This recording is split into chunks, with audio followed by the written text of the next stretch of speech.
Марихуаната е една от най-противоречивите субстанции в света. За едни е опасен наркотик, за други – лекарство или начин за отпускане.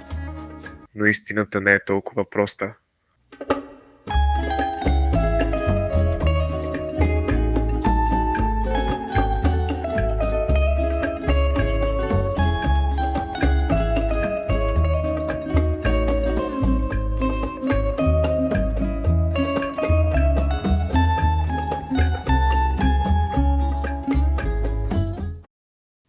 Какво е марихуаната?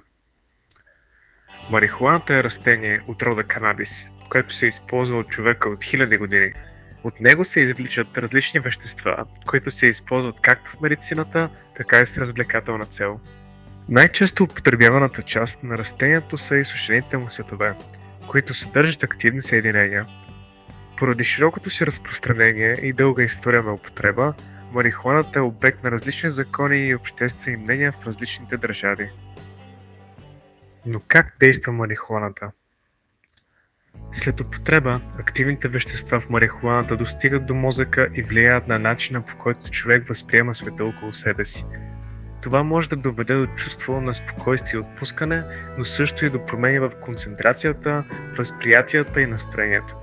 Ефектите са различни при всеки човек и зависят от количеството и начина на употреба. Както казва Парацелс, не трови отровата, а дозата. Какви са ползите и рисковете на марихуаната? Марихуаната има както потенциални ползи, така и рискове, които зависят от начина на употреба. В медицински контекст тя се използва за облегчаване на болка, гадане и симптоми при хора с хронични заболявания. Някои изследвания я свързват и с намаляване на тревожност и стрес. В сравнение с тютюнопушенето, марихуаната не съдържа никотин, който причинява силна зависимост, но и двете имат здравни рискове.